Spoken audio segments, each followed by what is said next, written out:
ആ ലെറ്റർ വായിച്ചതും അബിയുടെ മുഖം ഇരുണ്ട് വരുന്നത് ദേവു ശ്രദ്ധിച്ചിരുന്നു.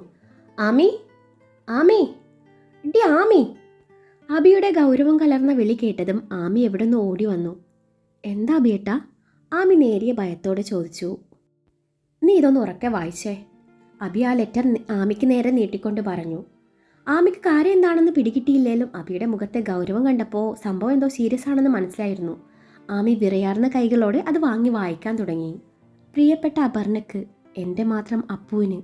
അത് വായിച്ചതും ആമി ഒരു തരം ഞെട്ടലോടെ അബിയെ നോക്കി, കൂടെ അപ്പുവിനെയും. നീ ബാക്കി കൂടെ വായിക്ക്, അബി ഗൗരവത്തിൽ പറഞ്ഞു.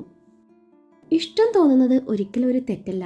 അവിചാരിതമായി കണ്ടുമുട്ടുന്നതും അത് തുറന്നു പറയുന്നതും ഒരു തെറ്റല്ല. ഒരുപക്ഷെ ചിലർക്കെങ്കിലും അത് തെറ്റായി തോന്നിയേക്കാം, പ്രത്യേകിച്ച് നിന്റെ ചേട്ടൻ ആ ഹിറ്റ്ലർക്ക്. Not the point. ഞാൻ വിഷയത്തിൽ നിന്നും തെന്നി മാറിയെന്ന് തോന്നുന്നു. മിഴിയിലെ മൗനങ്ങൾ പോലെ, മനസ്സിലെ തേങ്ങലുകൾ പോലെ, തടവിലാക്കപ്പെട്ട ഹൃദയത്തിൻ്റെ നിറങ്ങൾ മങ്ങുന്നത് പോലെ നിന്നിലെ മൗനമായ നിശബ്ദതയ്ക്ക് മറ്റൊരർത്ഥം കൂടി ഉണ്ടെന്ന് തോന്നുന്നു. എൻ്റെ ഹൃദയം ഉറക്കെ പറയുന്നു അത് വെറും തോന്നലല്ലെന്ന്. അത് പ്രണയമാണോ? അറിയില്ല. പെയ്ത് തീരാത്ത എൻ്റെ പ്രണയം അത് നീയായിരുന്നു. പ്രണയം അതൊരു ലഹരിയാണ്. ഹൃദയത്തിൽ നിന്നും ഹൃദയത്തിലേക്ക് ഒഴുകുന്ന മധുരമുള്ള ലഹരി. അതുപോലും തിരിച്ചറിയാത്ത നിന്റെ ആ മുരടൻ ചേട്ടൻ്റെ കല്യാണം കഴിഞ്ഞെന്ന് കേട്ടു. ഇനിയെങ്കിലും ഒന്ന് നന്നായി കണ്ടാൽ മതിയായിരുന്നു. എവിടെന്ന് എനിക്ക് വലിയ പ്രതീക്ഷയൊന്നുമില്ല. ഞാൻ വീണ്ടും വിഷയത്തിൽ നിന്ന് തെന്നി മാറിയിരിക്കുന്നു. ഞാൻ നിന്നെ പ്രണയിക്കുന്നു എന്ന സത്യത്തേക്കാൾ എനിക്കിഷ്ടം മൗനമായ നിന്റെ നിസ്സംഗതയാണ്. നിന്റെ മൗനം പോലും ഞാൻ ആസ്വദിക്കുന്നു. ഒരിക്കൽ കൂടി നിന്നെ ഞാൻ പ്രണയിച്ചോട്ടെ, അതും ആരാരും അറിയാതെ. ഇഷ്ടമാണെന്ന് വിശ്വസിച്ചോട്ടെ. മുഴുവൻ വായിച്ചു കഴിഞ്ഞതും ആമി അബിയെ നോക്കി. അബി നിന്ന് തിളക്കുന്നുണ്ട്. അപ്പു പേടിച്ച് വിരയ്ക്കുന്നുണ്ട്. ഇതേ സമയം ദേവ് വിചാരിക്കുകയാണ്, എടാ ചെറുക്കാൻ നീ കൊള്ളാലോ, ഇജാതി ലവ് ലെറ്റർ, കൊച്ചു കള്ളൻ. ഇവൻ പറഞ്ഞതുപോലെ ഇനിയെങ്കിലും ഈ ഹിറ്റ്ലർ നന്നായാൽ മതിയായിരുന്നു. എവിടെന്ന്? എനിക്കും വലിയ പ്രതീക്ഷയൊന്നുമില്ല. ചെക്കൻ എൻ്റെ പാവം കെട്ടിയോനെ നല്ല പോലെ മെൻഷൻ ചെയ്തിട്ടുണ്ടല്ലോ. കൂടെ ചെറുതായി എന്നെയും. ദേവ് ഓരോന്ന് ചിന്തിക്കുന്നുണ്ട്. അപ്പു, എന്താ ഇത്? ആമി അപ്പുവിന് നേരെ തിരിഞ്ഞുകൊണ്ട് ചോദിച്ചു. ചേച്ചി, എനിക്കൊന്നും അറിയില്ല. ഒന്നും അറിയില്ലെന്ന്? ഇത് അവൻ തന്നെയാ അന്ന് പെൺഡ്രൈവ് ഇവിടെ ഇട്ടിട്ട് പോയവൻ.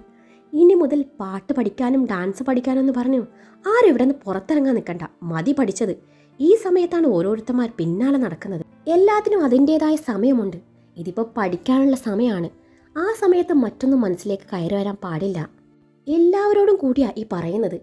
അവൻ്റെ ഒരു പെയ്ത് തീരാത്ത പ്രണയം തീർക്കുന്നുണ്ട് ഞാൻ, എല്ലാത്തിനെയും തീർക്കുന്നുണ്ട് എന്നും പറഞ്ഞ് അബി തൊട്ടരികിലുണ്ടായിരുന്ന കോഫി കപ്പ് എടുത്ത് ഒറ്റ ഏറായിരുന്നു. വലിയ ശബ്ദത്തോടെ കപ്പ് നിലത്ത് വീണു ചിന്നിച്ചിതറി. ആ നിമിഷം അവിടെ മൗനം തളം കെട്ടി നിന്നു. എല്ലാവരും പേടിയോടെ അബിയെ നോക്കി. അവനിൽ നിന്നും കുറച്ച് അകലം പാലിച്ച് എല്ലാവരും നിന്നിട്ടുണ്ട്. ചോട്ടു മാത്രമാണ് അവൻ്റെ അരികിൽ ഇരുന്നിട്ടുള്ളത്. ആമി തറ ക്ലീൻ ചെയ്യാനൊരുങ്ങവേ അബി തടഞ്ഞു. വേണ്ട, അത് അപ്പു തന്നെ ക്ലീൻ ചെയ്തോളൂ. ബാക്കി ആരും ഇവിടെ നിൽക്കണമെന്നില്ല. പൊയ്ക്കോ എന്ന് അബി പറഞ്ഞതും അപ്പൊഴികെ ബാക്കിയുള്ളവർ അവരുടെ മുറിയിലേക്ക് നടന്നു. ദേവു സ്റ്റയർ കയറുന്നതിനിടയിൽ അപ്പുവിനെ നോക്കി. ചേട്ടൻ്റെ ദേഷ്യം കണ്ടിട്ടാവണം ആൾ ശരിക്കും പേടിച്ചിട്ടുണ്ട്. കരയുന്നുണ്ട്. കണ്ണു തുടച്ചുകൊണ്ട് തറ അടിച്ചു വാരുന്നവളെ കണ്ടതും ദേവുവിന് ഒരു നിമിഷം സങ്കടം തോന്നി.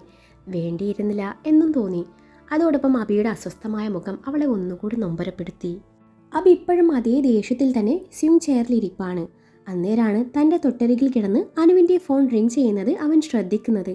അതിൽ തെളിഞ്ഞു കണ്ട അറ്റൻഡർ സാബു എന്ന പേര് കണ്ടതും അവൻ്റെ മുഖം ചുളുങ്ങി. ഹോസ്പിറ്റലിലെ അറ്റൻഡർ സാബു എന്തിനാണ് അനുവിനെ വിളിക്കുന്നത്? അവൻ ചിന്തിച്ചുകൊണ്ടിരുന്നു. പക്ഷെ അവൻ കോൾ എടുത്തില്ലായിരുന്നു.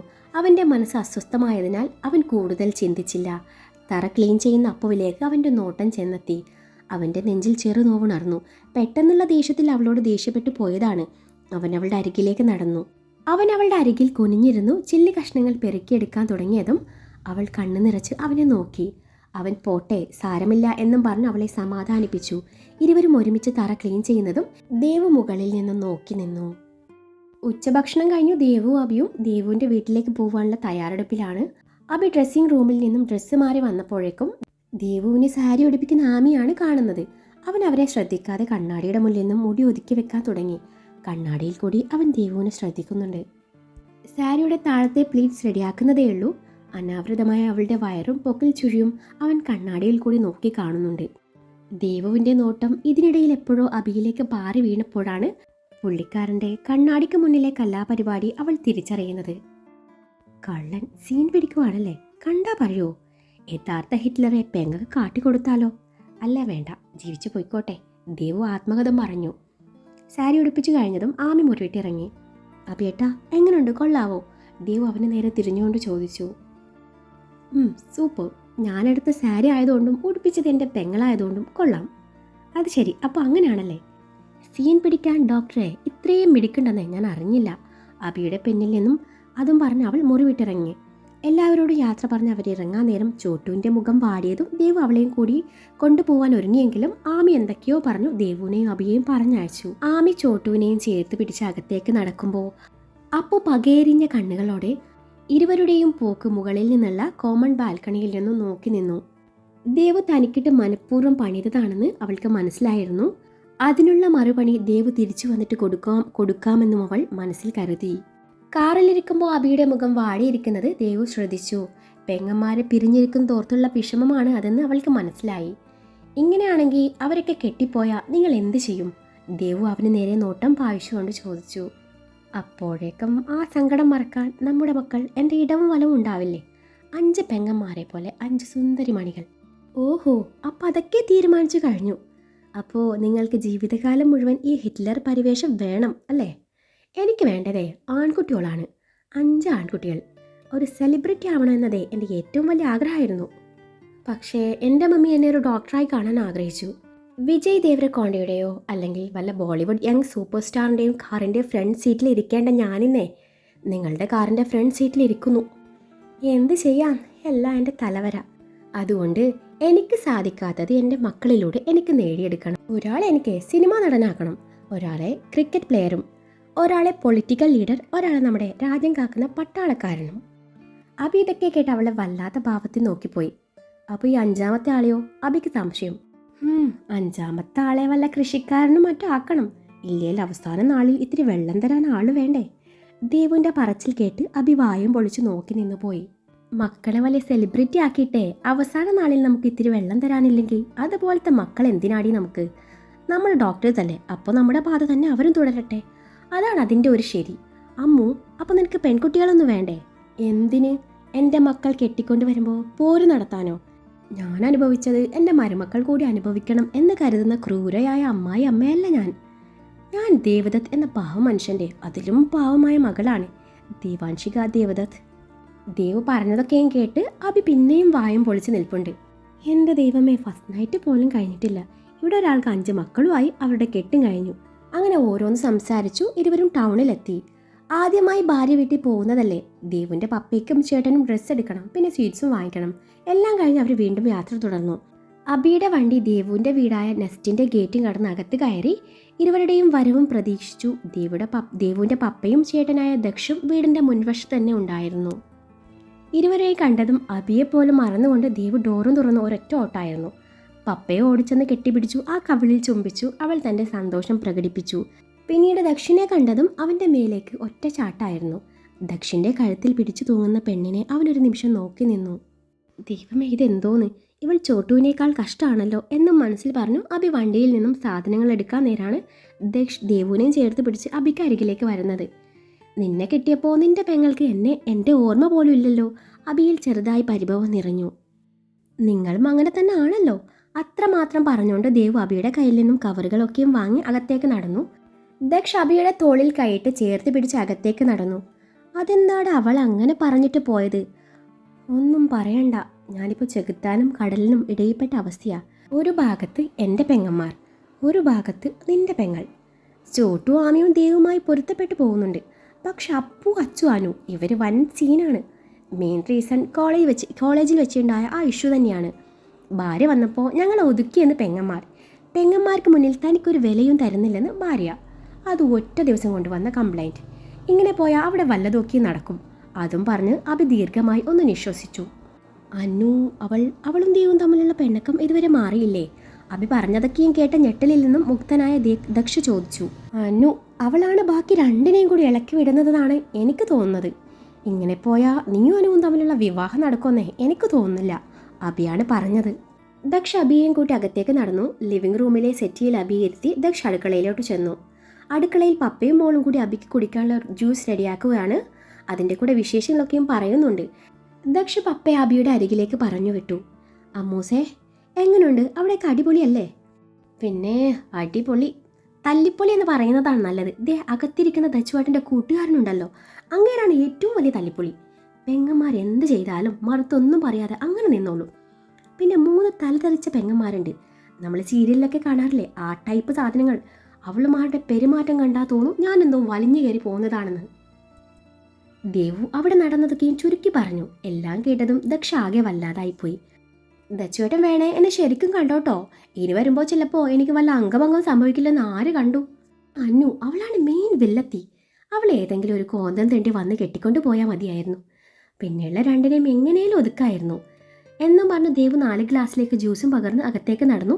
അപ്പോഴും ദക്ഷ എന്തോ ചിന്തയിലായിരുന്നു. ദച്ചുവേട്ടൻ വാ.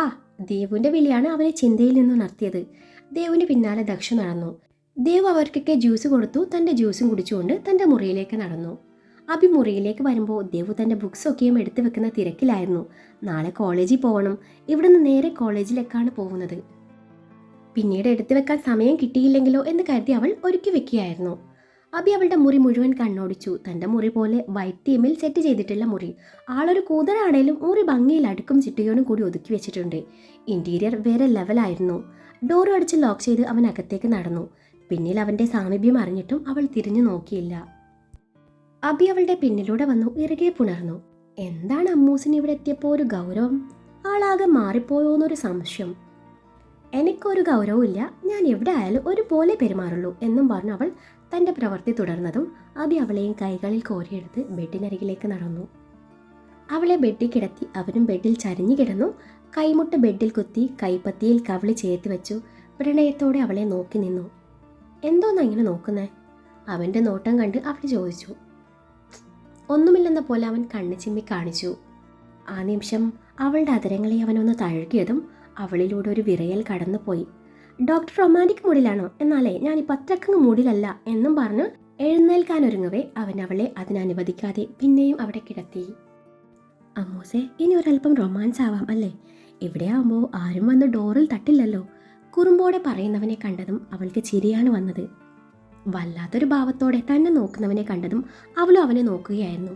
ഇരുവരുടെയും കണ്ണുകൾ തമ്മിൽ ഇടഞ്ഞു. അവൻ്റെ കണ്ണുകൾ അവളുടെ മുഖത്താകമാനം ഒഴുകി നടക്കുന്നുണ്ട്. അവൻ തൻ്റെ വിരലുകളാൽ അവളുടെ കവിളിനെ ഒന്ന് തലോടിയതും അവളുടെ കണ്ണുകൾ താൻ അടഞ്ഞു പോവുകയായിരുന്നു. ആ നിമിഷം അവളുടെ കണ്ണിലേക്ക് അവൻ ചെറുതായി ഊതിയതും അവൾ പതിയെ കണ്ണു തുറന്നു അവനെ ഒന്ന് നോക്കി. ഇരുവരുടെയും കണ്ണിലും പ്രണയം പുഴ പോലെ ഒഴുകുന്നുണ്ട്. അവൻ്റെ നനുത്ത ചുണ്ടുകൾ അവളുടെ ഇരു കണ്ണിലും അമർന്നു. പിന്നീടത് മൂക്കിലൂടെ താഴേക്ക് ഒഴുകി നടന്നു. അതരങ്ങളിൽ എത്തി നിന്നതും അവൾ അവനെ ഒന്ന് നോക്കി. അവളുടെ അതരത്തിൽ ചെറുതായി മുത്തിയതും അവൻ്റെ അതരങ്ങളുടെ ചെറുചൂട് അവളുടെ ശരീരമാകെ പടർന്നു കയറി. ആ മൃദുസ്പർശം പോലും ഇരുവരുടെയും ശരീരം ചൂടുപിടിക്കാൻ പാകത്തിലുള്ളതായിരുന്നു. അവളുടെ കീഴ്ചുണ്ട് മൃദുവായി നുണയുമ്പോൾ അവൻ്റെ മീശത്തുമ്പ് കുത്തിയിറങ്ങി. അവൾക്ക് ആദ്യം ചെറുതായി വേദനിച്ചുവെങ്കിലും ആദ്യമായി അനുഭവിക്കുന്ന ചുംബനത്തിൻ്റെ അനുഭൂതിയിൽ പിന്നീട് ആ വേദന അവൾക്ക് സുഖമുള്ള നോവായി തോന്നി. അവളുടെ മിഴികൾ താനെ കൂമ്പി അടയുന്നതിനോടൊപ്പം അവളുടെ കൈവിരലുകൾ അവൻ്റെ മുടിക്കുള്ളിലേക്ക് നൂണ്ട് കയറി.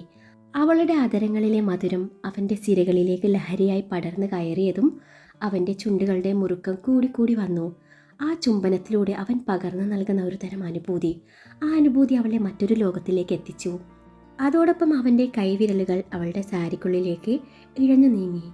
അവളുടെ അടിവയറിൽ അവൻ്റെ കൈവിരലുകൾ കുസൃതി കാട്ടിയതും അവളൊന്ന് കുറുകിക്കൊണ്ട് അവനിലെ പിടിമുറുക്കി. അതവൻ്റെ ആവേശം കൂട്ടിയതേയുള്ളൂ. അവൻ അവളുടെ കീഴ്ചുണ്ട് കടിച്ചു വലിച്ചുകൊണ്ട് മേൽചുണ്ടിലേക്ക് ചേക്കേറി അല്പം വന്യമായി നുണഞ്ഞു. അവൻ്റെ കൈവിരലുകൾ അണിവയറിൽ നിന്നും മേൽപോട്ട് ഇഴഞ്ഞു നീങ്ങി തുടങ്ങി. അവളുടെ ഇടതുമാറിൽ അവൻ പിടിമുറുക്കി. ആ നിമിഷം അവൾ അവൻ്റെ കീഴിൽ കിടന്ന് പുളഞ്ഞു പോയിരുന്നു. അവൾ അവൻ്റെ മുടിയിൽ കൊരുത്തു വലിച്ചു. അടുത്ത നിമിഷം അവൻ അവളുടെ സാരിയിലെ പിന്നഴിച്ചെടുത്തു. സാരി മാറിൽ നിന്നും എടുത്തു മാറ്റി. അവളുടെ ഇരു മാറിനെ അവൻ ഞെരിച്ചുടച്ചതും അവൾ ഞെട്ടലോടെ കണ്ണുകൾ വലിച്ചു തുറന്നു. അപ്പോഴേക്കും അവൾ വിവശയായിരുന്നു. അതോടൊപ്പം ശ്വാസം വിലങ്ങുമെന്നായതും അവൾ കണ്ണുകൊണ്ട് മതി എന്ന പോലെ കെഞ്ചിയെങ്കിലും അവൻ വിടാൻ തയ്യാറല്ലായിരുന്നു. ശേഷം തൻ്റെ ഇരു കൈയാലെ അവൾ അവൻ്റെ നെഞ്ചിൽ കൈവച്ച് പിറകിലോട്ട് തള്ളി. അവൻ മലർന്നു കിടന്ന് കിതപ്പടക്കുകയാണ്. ഒരുതരം നിർവൃതിയോടെയും നേർത്ത പുഞ്ചിരിയോടെയും അവൻ അവളെ നോക്കി. അവൾ അപ്പോഴും കിതപ്പടക്കാൻ പാടുപെടുന്നുണ്ടായിരുന്നു. ശ്വാസഗതിക്കനുസരിച്ച് ഉയർന്നു താഴുന്ന മാറിടത്തിലേക്ക് അവൻ്റെ നോട്ടം ചെന്നെത്തി. ഒപ്പം വെളുത്ത പഞ്ഞി പോലത്തെ കുഞ്ഞു വയറിലേക്കും അതിനൊത്തു നടുവിൽ പൊട്ടുപോലെ കാണുന്ന ചുഴിയും. അവിടുന്ന് മെല്ലെ എഴുന്നേറ്റ് അവളെ ഒന്ന് നോക്കി. അവളുടെ ഇളം പിങ്ക് നിറത്തിലുള്ള അതരങ്ങൾ ഇപ്പോൾ ചെറിപ്പഴം പോലെ ചുവന്നു തുടുത്തിട്ടുണ്ട്. അവൾ കണ്ണടച്ച് കിടപ്പുണ്ട്. അവളുടെ മേനിയിലൂടെ അവൻ്റെ കണ്ണുകൾ ഒഴുകി നടന്നു. അവളുടെ പൊക്കിൽ ചുഴിക്ക് മേൽ അമർത്തി മുത്തിയതും അവൾ കണ്ണു തുറന്ന് ചുണ്ട് കൂർപ്പിച്ച് അവനെ നോക്കി. അബി കവളിൽ നാവ് കൊണ്ട് നെല്ലിക്കയുണ്ടാക്കി കുറുമ്പോടെ നോക്കിയതും അവൾ അവൻ്റെ കണ്ണെടുക്കാതെ നോക്കി നിന്നു. എൻ്റെ ഡോക്ടറെ, നിങ്ങളിങ്ങനെ കുഷിയിലെ വിജയിനെ പോലെയാക്കി എന്നെ ക്രഷടിപ്പിക്കാതെ. അത് കേട്ടതും അവനൊന്ന് ചിരിച്ചു. പിന്നെയും എനിക്ക് ക്രഷടിച്ചുട്ടാ. അത് പറഞ്ഞ് അവൾ തൻ്റെ സാരി വലിച്ചെടുത്തു മാറി മറക്കാൻ നോക്കിയെങ്കിലും അതിനു മുൻപേ അവൾ അവൻ്റെ ഇരു കൈയിലും തൻ്റെ കൈ കോർത്ത് വെച്ച് അവൾക്ക് ഒന്ന് അനങ്ങാൻ പോലും ആവാത്ത വിധം ലോക്ക് ചെയ്ത് വെച്ചു. അവളിൽ അമർന്നതും അവൾ അവനെ ദയനീയമായി നോക്കി. അബിയേട്ടാ, നിങ്ങൾക്ക് ഒടുക്കത്തെ വെയിറ്റാണ്, എന്നെക്കൊണ്ട് താങ്ങാൻ പറ്റണ്ടേ. അത് കേട്ടതും അവന് ചിരിയാണ് വന്നത്. ഇങ്ങനെ പോയാൽ നീ കുറേയേറെ ബുദ്ധിമുട്ടും, അവൻ പ്രത്യേക താളത്തിൽ പറഞ്ഞതും അവൾ കാര്യം മനസ്സിലാവാതെ അവനെ ഒന്ന് നോക്കി. അവൻ അന്നേരം അവൾക്ക് അധിക ഭാരം കൊടുക്കാത്ത രീതിയിൽ അവളുടെ മേലെ അമർന്നു. നിനക്ക് 5 സെലിബ്രിറ്റി മക്കളെ വേണ്ടേ? അപ്പോൾ ചിലതൊക്കെ സഹിച്ചേ പറ്റൂ, അല്ലാതെ ചുമ്മാ മക്കളെ തരാൻ എനിക്ക് മാജിക് ഒന്നും വശമില്ല. അവളുടെ കാതോരം മുഖമൊരിച്ചിക്കൊണ്ടാണ് അവനത് പറഞ്ഞത്. അന്നേരം അവളുടെ കണ്ണുകൾ മിഴിഞ്ഞു വന്നു.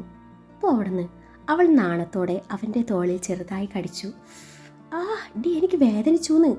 അപ്പോൾ എനിക്ക് രാവിലെ വേദനിച്ചതോ? ഇപ്പം അവിടെ ശരിക്കും കരിനിഴലിച്ച് കിടപ്പുണ്ട്. അവൾ പരിഭവിച്ചു. ആണോ? എവിടെ, ഞാൻ നോക്കട്ടെ. അവൻ അവളുടെ കഴുത്തിലേക്ക് നോട്ടമെറിഞ്ഞുകൊണ്ട് ചോദിച്ചു. അമ്പാടെ പുളിസു, ആ വേല കൈവച്ചാൽ മതിട്ടാ. മാറിക്കെ, ഞാൻ എഴുന്നേക്കട്ടെ. താഴെ അവർ വെയിറ്റ് ചെയ്യുന്നുണ്ടാവും. ദച്ചുവേട്ടൻ എന്ത് കരുതും? മാറിക്കെ. അവൾ കുതറി മാറാൻ നോക്കി. അവൻ ഇത്തിരി വെയിറ്റ് ചെയ്യട്ടെ. അതും പറഞ്ഞു അവൻ അവളുടെ കഴുത്തിലേക്ക് മുഖം പൂഴ്ത്തിയതും അവൾ നീങ്ങിപ്പോയിരുന്നു. അബിയേട്ടാ പ്ലീസ് മാറൂന്നേ. അവൻ അവളുടെ കഴുത്തിൽ മുഖമുരസിക്കൊണ്ട് പറഞ്ഞു. മനുവേട്ടാ പ്ലീസ്. അത് കേട്ടതും അവൻ്റെ മുഖം വിടർന്നു. അവൻ തല ഉയർത്തി അവളെ ഒന്ന് നോക്കി. ഗോൾഡൻ കളർ ബ്ലൗസിലും അവളുടെ വെളുത്ത കഴുത്തിലും അവളുടെ മറുക് കൂടുതൽ മനോഹരമാണെന്ന് അവന് തോന്നി. അവൻ അവിടെ ഒന്ന് ചുണ്ടുകൾ പതിപ്പിച്ചതും അവളൊന്ന് കണ്ണടച്ചു തുറന്നു. ഈ മറുക് എനിക്കെന്തോ ഒരുപാട് ഇഷ്ടമാണ്. നിന്റെ മുഖത്തേക്ക് നോക്കിയാ പെട്ടെന്ന് നോട്ടം ചെന്നതെന്ന് ഇവിടെയാ. കണ്ണുകളിൽ പ്രണയം നിറച്ച് അവിടം തഴുകിക്കൊണ്ട് പറയുന്നവനെ അവൾ ഒരു നിമിഷം നോക്കി നിന്നു. റൊമാൻസ് വരുന്നടാ, ഹിറ്റ്ലർക്ക് റൊമാൻസ് വരുന്നു. നിങ്ങൾക്ക് ഹിറ്റ്ലർ എന്ന് പേരിട്ടവനെ തല്ലിക്കൊല്ലണം. ദേവുവിൻ്റെ പറച്ചിൽ കേട്ടതും അവൻ അവളെ കൂർപ്പിച്ചു നോക്കി മുഴുവൻ ഭാരവും കൊടുത്ത് അവളിൽ അമർന്നു. പെട്ടെന്നാണ് അവൻ്റെ ഫോൺ ശബ്ദിച്ചത്. അവളിൽ നിന്നും അകന്നു മാറി ഫോൺ എടുത്തു. ഇപ്പം വരാമെന്നും പറഞ്ഞു പോയിട്ട് എന്ത് വാടേ ഇത്? ദക്ഷിൻ്റെ ശബ്ദം കാതിൽ പതിഞ്ഞതും അഭി ചമ്മലോടെ ദേവുവിനെ നോക്കി.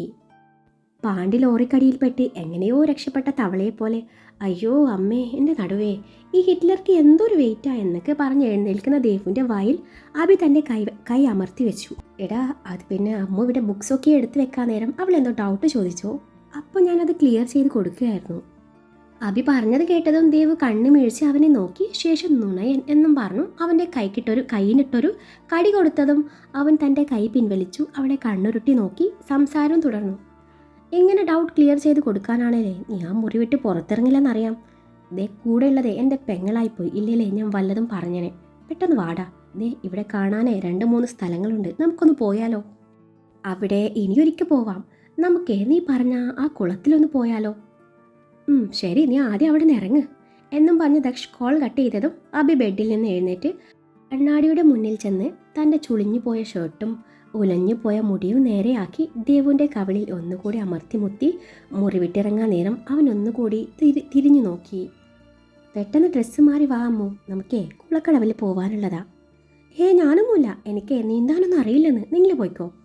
നീ വെള്ളത്തിലിറങ്ങണ്ട, ചുമ്മാ വന്നാൽ മതി. ശരി, നിങ്ങൾ ചെല്ലേ, ഞാൻ ഈ സാരി ഒന്ന് മാറട്ടെ എന്നും പറഞ്ഞു അഭി താഴേക്ക് നടന്നതിന് പിന്നാലെ അവൾ വാർഡ്രോബിനരികിലേക്ക് നടന്നു.